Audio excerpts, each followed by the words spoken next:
My name is Jim Widlar. I'm 74 years old. Today's 25 June 2016. I'm in Lewis, New York at the former Plattsburgh Air Force Base Atlas F Silo number 5. And I'm here with my grandson, Matthew Widlar. My name is Matthew Widlar. I am 17. Today is June 25th, 2016. We are at the Atlas F silo in Lewis, New York, and I'm interviewing my grandfather. So, where were you born, and where did you grow up? I was born in Cleveland, Ohio. Okay. I grew up multiple places. We during World War II, my dad, your great grandfather, was assigned to the underwater sound lab in New London, Connecticut, and was one of the designers of the Sono buoy. In fact, dropped the first Sono buoy into Long Island Sound. Oh, that's cool. And then we moved back to Ohio and ended up for health reasons. We lived in McAllen, Texas, near the Mexican border, Okay. and then transferred back to Ohio. So that's and that. Okay. That's actually really cool that he made those buoys. Yep. When did you join the Air Force? December 1960. I was originally was going to go in the Navy, but I found out you needed to know how to swim, so I ended up in the Air Force, and that's had a pretty good time doing it there. Where were you stationed at? Originally stationed Lackland Air Force Base. Went to basic training there for about 6 weeks, and then spent 13 weeks in Wichita Falls at Shepherd Air Force Base. Okay. And then I was assigned to went to schooling there, and then I was assigned to F.E. Warren Air Force Base outside of Cheyenne. Okay. Yeah. When you talk about boot camp, did you think it was easy? Oh, it's after being a civilian, I didn't like it, but Okay. now I look back on it that they figured I'd picked the right service because they canceled bivouac because of rain, and so. Yeah. And what group were you stationed with? Which What wings and all that? Oh, I when I got to Cheyenne, I was originally with the 706th Strategic Missile Wing. I was assigned to the 706th Missile Maintenance Squadron. I was on an APSHE crew with launch maintenance. APSHE stood for Automatic Program Checkout Equipment. Okay. They used a lot of abbreviations Yeah. for things. And can you explain what a wing is in the Air Force?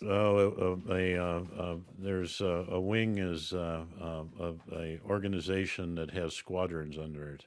Okay. And then a division is above that. A division might have multiple wings, and a squadron doesn't. A squadron doesn't has just groups underneath it too. Okay. Yeah. And what Air Forces were you with? Were you with the 18th and Well, the 8th? we started out when we were at the 389th, Okay. which is a little bit of the history, or 706th with the 15th Air Force, and then in June 1 of July 1 of 1961, we became the 389th Missile Wing. Okay. And we had 3 squadrons under us: the 564th, 565th, and 566th. And those were all bomber squadrons from World War II, reactivated numbers. And they did they were one of the 6 wings that bombed the Politsky oil fields in Romania. Oh. And then in June 1 of 1963, we were reunited with our parent Air Force, the 8th Air Force. Oh. And so we were back when the 8th Air Force, and with all those squadrons. In fact, last a little bit off topic. A few months ago, I was at the Air Force Academy doing a presentation on a history class there, and they let me wander around the cadet area, and I saw a painting of the 50th anniversary of the bombing of the Pulaski oil fields, and here at the end was our wing of the 389th. That's So, cool. That, What was your MOS in the Air Force? it was AFSC. It was 435. Oh, I don't remember now. But I was a missile mechanic Atlas ICBM. So Which model? Atlas D. Okay. Yeah. And there were three different configurations in the ICBMs, and the D, E, and the F. The D was a above ground radio guidance missile. With the first squadron had 6 launch operation buildings on one site. The second squadron had 9 missiles on three different sites. Okay. And then the third squadron had the E had 9 missiles on 9 different sites, all above ground. The E was semi-hard with the dirt up to the roof level. Okay. And then the Atlas F, like the site we're on now, had 12 missiles at 12 different sites, and it was stored vertically with loaded with fuel. Where the previous models were stored horizontally. Okay. And how did you get into missile duty? Well, I was originally after basic training. I was promised I was going to be an electrician since I had already worked in that, and I got to the Wichita Falls, and I had been assigned to be a reciprocating engine mechanic, and they read off 8 weeks of people to go to recip school, and then read off 8 weeks of people to do KP duty, kitchen police. Okay. And then they told 4 of us to go over this building, and we figured, what are we in for? And we ended up to be missile mechanics. So That's cool. yeah, so Something that you wouldn't regret? at the time I did, but now after working as an electrical contractor and electrician for my whole life, I'm glad I had a break of 4 years of Yeah. not doing the electrical work. Mm-hmm. And can you describe your missile jobs and assignments? Sure, we were on a like I said, an APSHI crew. We went out and on our 24 missiles, and well, really the 15 that I worked on, the D. We did a periodic maintenance every 90 days on every missile. There were multiple crews. A couple of my roommates that are here with us were on those same crews. And we would go out and do periodic maintenance in 90 days, 180 days, and 270 days on each missile. Mm-hmm. At 360, we would take the missile off the missile pad, take it into the missile assembly building, do modifications, put a new missile on the pad. Mm-hmm. And another part in the 180 days and the 360 portion, we would prepare the missile to be a simulated launch. In the simulated launch, we would take the igniters and the warhead off the missile, igniters out of the engines and out of the gas generators, and load the missile with RP1, which is high-grade kerosene, Okay. and liquid oxygen. We could load the fuel quite rapidly. A normal aircraft loads propellants about 600 gallons a minute. We could load our fuel, RP1, at 3,500 gallons a minute, Okay. and fill that tank in 4 minutes. We could load the liquid oxygen tank at 5,500 gallons a minute, taking about 4.5 minutes. Okay. And when you mean modifications, what kind do you mean? Oh, sometimes there would be upgrades to gyro canisters, some of the engine parts, some of the hydraulic parts. They do come up with, like similar to what they do with a computer now. Instead of the automatic updates that come over the internet, these were manual updates. Okay. And maintenance, how would you normally do with maintenance? Like, what would be the process? We'd part of the maintenance was the checkout to make sure everything was operational at the 90-day and the 270-day. We would do a checkout with the APSHI checkout equipment, and what that did, that was a programs of different decks that checked out guidance, hydraulics, fuel system, and it was with IBM punch cards. Punch cards were just plastic cards with holes punched in them, and it would read those punch cards and operate different relays. This was all before electronics. This is Wow. 1948 technology. Wow. Yeah. And were there any, when you were doing these modifications and like maintenance, were there any hazards or pressures that bothered you? Didn't we had hazards, but they didn't. We were young guys like you. We didn't care. They didn't bother us. We had liquid oxygen. At the boiling point of liquid oxygen was 297 degrees above zero, and the boiling point of or below zero. I mean, and the boiling point of the liquid nitrogen was 327 degrees. We had gaseous helium, gaseous nitrogen. Okay. We had used trichloroethylene. So there was a lot of products. The mixture of things had to be very clean. The mixture of any hydrocarbons with the liquid oxygen would be explosive. It'd make an explosive gel because oxygen supports combustion. Okay. Yeah. And I understand that you were on F.E. Warren on an F.E. Warren launchpad during the Cuban Missile Crisis. I was well. We got during the beginning of the Cuban Missile Crisis. What we did is JFK spoke on to the nation on October 22, as I think was a Tuesday, and we were. I was scheduled to go down to see Uncle Bob down in Boulder. He was going to the University of Colorado that weekend, and we went on alert on the 18th. And we had to do is take all of our missiles that we had down for periodic maintenance and put them on ready state A status, ERO status, Okay. emergency war orders. Like you could launch them at any time. That's correct. And so then we went back into the we got that done.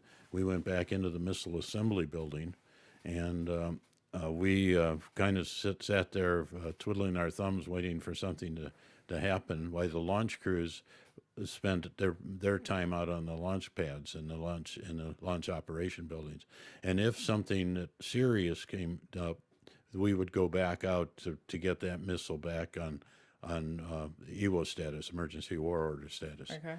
And but it was kind of a different time. We went from on October 18th. We were restricted to the base until November 27th, the Monday after the Monday after Thanksgiving.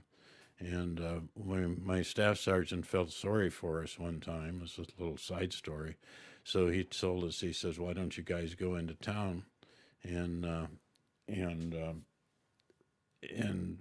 have a good time, but keep me posted where you're at." So that was Sergeant Frank. So I finally made contact with him about 5 years ago. I called up, and his wife Eleanor answered the phone, and she said, I asked if Don Frank was there, and she asked who it was, and I told her, and I told her I worked with Don on the Atlas missile, and she said, "I'm sorry, I don't remember you. I'll get him now." And I says, "Well, before you get him, I need to apologize for something." She says, "What would you want to apologize for after 50 years?" And I said, "Well, Don told us we should go out and have a good time, but let him know where we were going." I says, "We've been bar hopping and called you every 20 minutes. And she said, "I remember that night." So, anyway, that's some little bit off the subject, but we had some good times during that. And that was during the Cuban Missile Crisis. Cuban Missile Crisis, very serious time. One of the sad thing I just found out, they declassified after 50 years that at F.E. Warren, 4 airmen had committed suicide, and one had taken his wife and his 2 kids with him. They were so upset, rattled about the Cuban crisis. Really? Yeah. Do you think that your duty was appreciated by others in the military and by the civilian community? Probably not much then, but a little more now because that was about the Vietnam time. So the military guys weren't too popular. Yeah. But we enjoyed our period of time. I went on, got lucky enough to be on 4 launches of missiles out of Vandenberg, and in 10 months, 2 of them 3 days apart. Okay. We would take our at the 360-day period. Sometimes, if we didn't do modifications to the missiles, we would prepare them for shipment. Take them out to the Cheyenne airport, and a C-133B cargo master would come in, and we would load the missiles on the cargo master. And then one of us MMTs, missile mechanics, would have to escort the missile and fly with them out to Vandenberg to maintain tank pressures. Okay. And then we would go out there and prepare them for launch, and we might be there 4 or 5 weeks testing a missile, and it was pretty good duty. We got to go to California from Wyoming, and it was fun working on the launch pads. I mean, And when you say you got to monitor in the cargo master, yeah. Was that in the cargo bay, or were you in the cockpit? We'd have to fly back. We'd have to walk back in the back bay of the cargo master and adjust the tank pressures. What the skin of the missile was, the forward bulkhead was about 11 thousandths of an inch. The last aft bulkhead was 47 thousandths, which I think a dime is 46 thousandths. Wow. And there was no internal structure, so it was just pressurized. The back fuel tank was 12 pounds PSIG, and the front fuel tank was 6 pounds PSIG with a conical bulkhead between them. And so it's a curved bulkhead, so if you overpressurize the liquid oxygen tank, it would reverse the bulkhead and contaminate the oxygen tank, and cause leaks into the fuel tank. And so we would have to keep those pressures, overpressurize the fuel tank over the pressure of the liquid oxygen tank.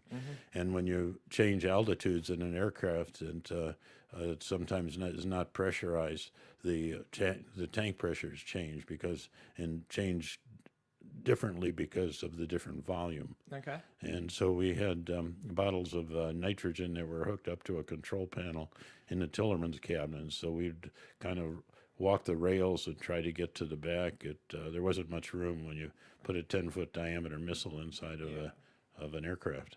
And these missiles had no internal structure. No internal structure, like a big balloon. Okay. And all of your tests at Vandenberg, were they all successes? Well, they all got off the pad. Okay. Now, sometimes, when the first Atlas 4A that went up only lasted about 6 or 7 seconds into 360-degree turn, but it proved that the structure that of that type of without that type of airframe could hold together, and that was one of the proofs. They used that same missile for the launches of the Mercury astronauts. Really? Yeah, so with John Glenn. And a little side story, about 5 years ago, I was up in Vail, Colorado, with your grandmother, and it was in July, and they were having a Christmas in July flea market and selling Christmas stuff in July with wool scarves and gloves and everything else.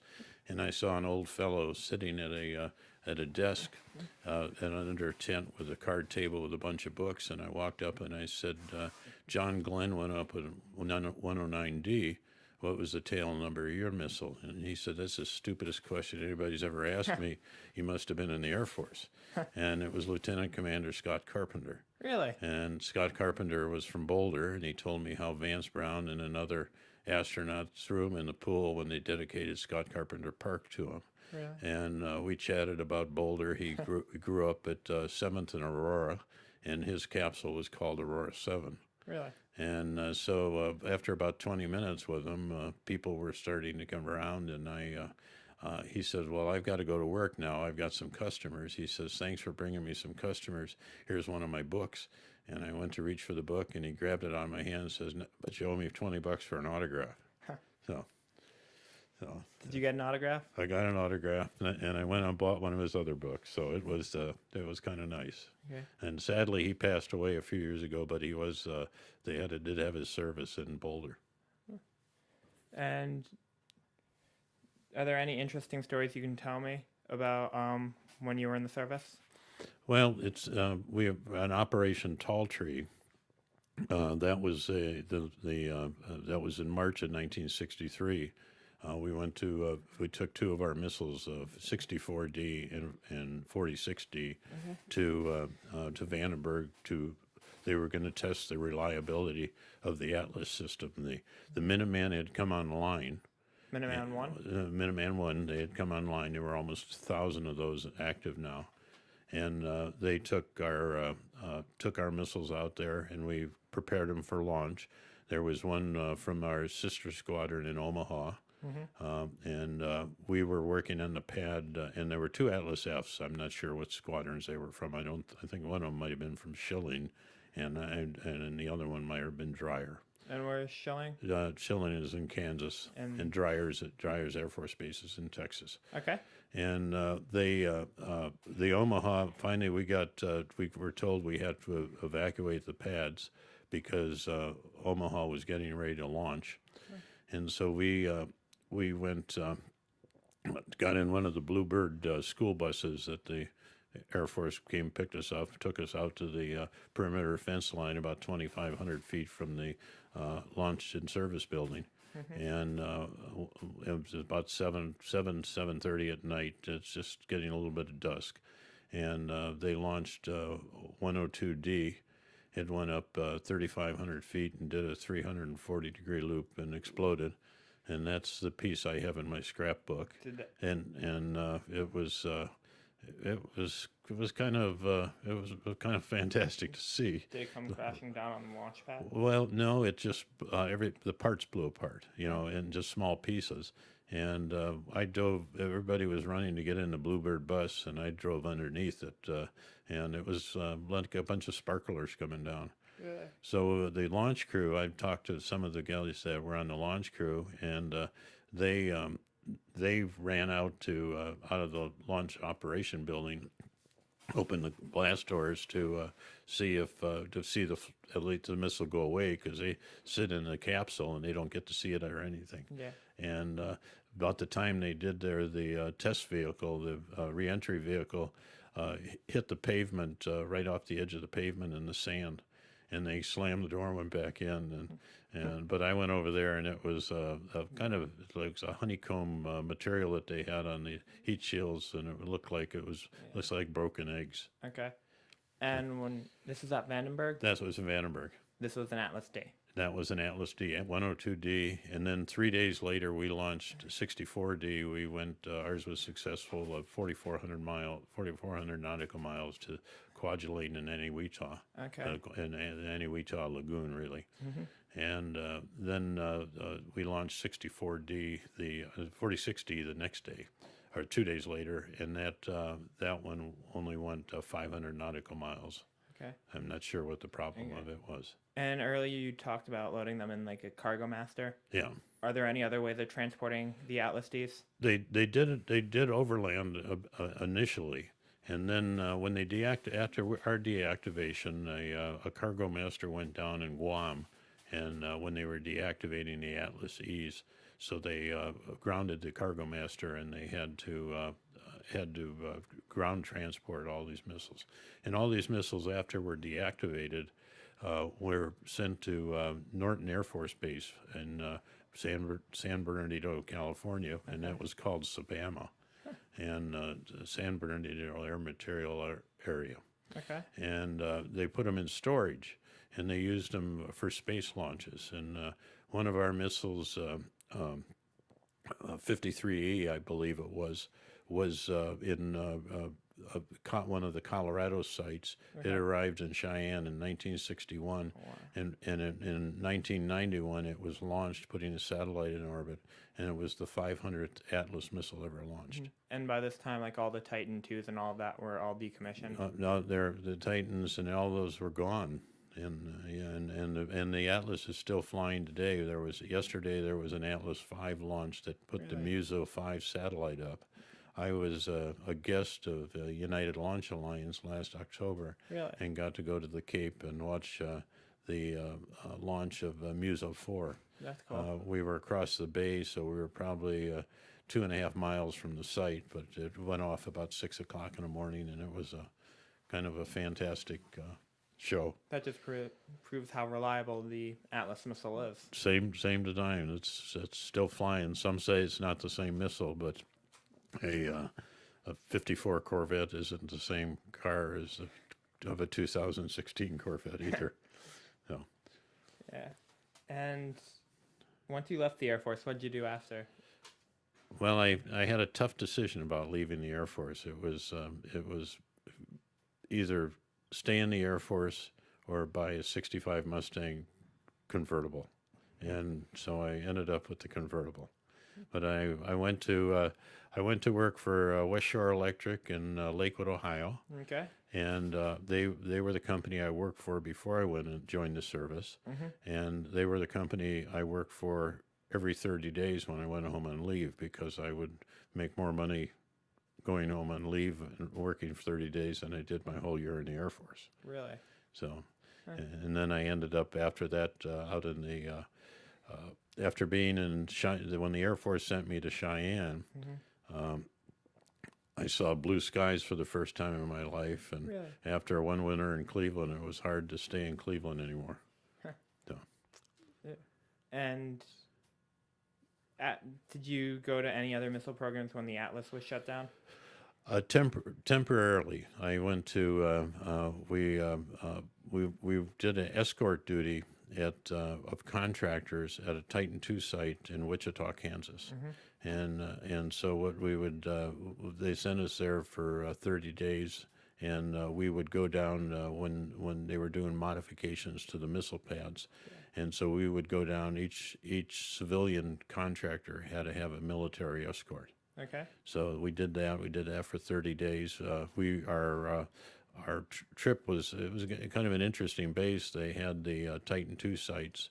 Across the field was a Boeing manufacturing facility where they were doing modifications to the B-52s. Really? And our TDY, temporary duty, got canceled when the Tonkin Bay attack happened in Vietnam, and all the F-4s were taking off, and everybody went on alert then. Okay.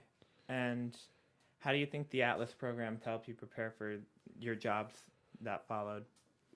Probably not much, except the military service. I think it kind of got me on the right track on everything. And but I didn't do much on the Atlas till about 1991 when the formation, or 92 with the formation of the Air Force Association of Missileers. Okay. And now I've ended up being kind of a consultant on some of this stuff. Can you explain how you got into the Air Force of Missileers? Yeah, I was down. Uncle Joe, I was down at his house in Albuquerque, and his father had just passed away down in Louisiana, and Uncle Joe gave me an Air Force magazine and asked me if I ever seen one of these, and I was paging through it, and we had a house in Breckenridge, and I saw an ad that Colonel Simpson was going to start a missileer group, and I called him up, and who ended up to be one of the founding members of the missileer group. Okay. And even though your service at F.E. Warren is over, do you still volunteer there and do like anything? Are you I'm- still active there? Yeah, I still volunteer at the museum. We up there in the museum. We went. Charlie Simpson, and who was our Missile executive director. He was maintenance on the Titan, and Frank Waters, who was on the JFK launch on guidance. We were up there after on the 50th anniversary of the Cuban Missile Crisis, talking to the missileers what it was like 50 years ago when we went through the crisis, went from maintenance side to launch crew side, Okay. and it was. And then recently, I was nominated for Veterans in Blue Yeah. by Colonel Tracy Hayes. That was the wing commander up there. And we had one time we had located, and I was selected on that, and my ugly mug's hanging in the Pentagon next to Louis Zapparini. And then we've another time we relocated our original 706 Strategic Missile Wing plaque that was in somebody's house for 50 years in New Jersey, and returned it to Colonel Hayes. Okay. And I sent her an email. Can I drop this by your office or to make an appointment to give it to you? And she says, let's make an event out of it. So she had me come up to commander's call, and at the base theater, her first commander's call, we walked in there. The whole base theater is filled with about 800 or 900 officers and enlisted people, and they all come to attention as we walk in, and we march in. We go up and we do the presentation. She has me sit in the front row next to her, and she does her talk, and she says, "Let's go." And we go back out, and they call the place to attention, and the head NCO took over. But she said, when was your last commander's call? And she said, I said, 50 years ago. And she said, do you remember much about it? And I says, yeah, I was nominated for Airman of the Month. She said, were you selected? I said, I don't remember. So. And just, you mentioned Lou Zapparini. Can you just, who is he, just for people that don't know? Louis Zapparini was, he's the story. He went down in the Green Hornet of B-24 off of the Palmyra Island, south of Hawaii, and drifted for, I might be 40, 50 days, and ended up in the Marshall Islands and was captured by the Japanese and was really treated badly. He was the one from the Unbroken movie? Yeah, the Unbroken movie. He was also a track star that was in the Olympics with when they were in Berlin, as I With recall. Jesse Owens and all of them. Yeah, Okay. yeah. So, Okay.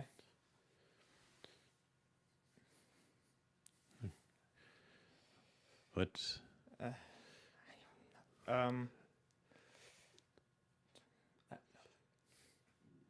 that's, well, thank you for the interview, Matthew. And I just Thank you for having the time for me to interview you. okay now, and well, now we're gonna have to get you in the Air Force. Yeah.